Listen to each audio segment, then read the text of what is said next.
Kepada Tuan dan Puan, para anggota DPR yang terhormat, apa kabar hari ini? Sepertinya tak sebaik biasanya. Sama, di sini pun begitu. Kita semua memang sedang diuji. Hidup memang tak selalu baik, kan? Seperti kami-kami ini, Tuan dan Puan juga mungkin lebih banyak bekerja di rumah. Kalau lihat siaran sidang atau rapat terbuka di gedung DPR sekarang sih kelihatannya banyak kursi yang kosong. Tapi biasanya juga kosong kan ya? Tuan dan Puan anggota DPR yang terhormat. Saya perhatikan parlemen-parlemen negara lain fokus melawan corona.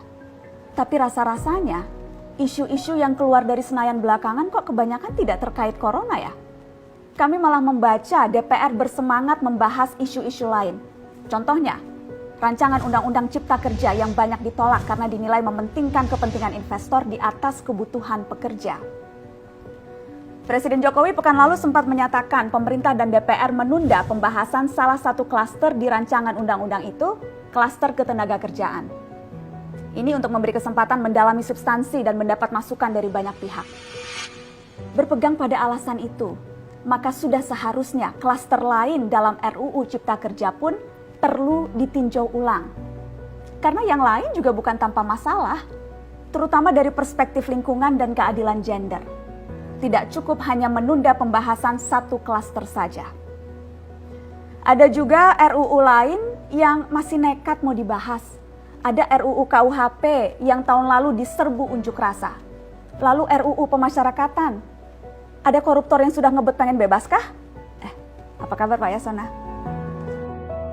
Terus terang saja, membahas undang-undang yang menyangkut hajat hidup orang banyak di masa seperti sekarang ini terlalu mengundang curiga. Gara-gara pandemi yang pada jatuh cinta saja berani menunda nikah loh. Ini kok DPR buru-buru banget kayak lagi kejar setoran? Tidak ada undang-undang yang tidak penting, semua penting.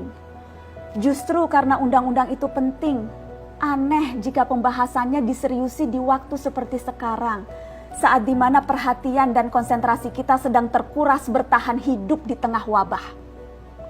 Produk hukumnya pun berpotensi cacat bila tidak memenuhi ketentuan, dan rasanya belum ada aturan pembahasan RUU secara virtual. Jika ngotot menuntaskan Omnibus Law, atau RUU KUHP, atau RUU pemasyarakatan, jangan salahkan jika ada yang menilai DPR tidak menjadikan perang melawan corona sebagai prioritas. Saya percaya setiap tindakan dan keputusan di masa krisis mencerminkan skala prioritas. Atau memang inikah prioritas wakil-wakil rakyat kami saat ini? Bikin ribut juga jelas tak seharusnya jadi prioritas. Satgas COVID-19 DPR kemarin dikabarkan mengimpor jamu ilegal dari Tiongkok secara besar-besaran untuk pasien positif virus corona. Satgas kemudian membantah itu, katanya ini diproduksi di Jakarta dan merupakan sumbangan Wakil Ketua DPR RI Sufmi Dasko yang akan dibagikan gratis ke berbagai rumah sakit. Kemudian dikabarkan juga jamunya mengandung bahan berbahaya dan belum terbukti klinis. Satgas lagi-lagi membantah, katanya sedang proses mendapatkan izin edar di Badan Pengawasan Obat dan Makanan. Sedang itu berarti belum kan ya? Tuan dan Puan yang terhormat, niat baik pun perlu proses yang baik. Proses yang semrawut hanya akan disusul polemik. Sementara sekarang kita sedang banyak-banyaknya menaruh harapan kepada negara.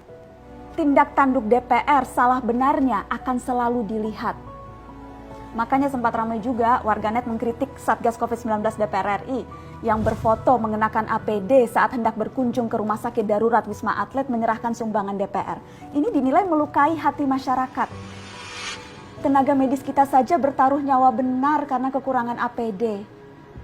Tidak ada yang meragukan jumlah sumbangan DPR. Kami yakin pasti banyak, namanya juga DPR, beli ribuan rapid test saja mampu, ngeborong jamu apalagi. Tapi ini soal rasa dan empati. Kecuali ya, kalau yang dipakai anggota DPR itu APD yang lain, alat pelindung dewan. Salam hormat dari kami yang kalian wakili.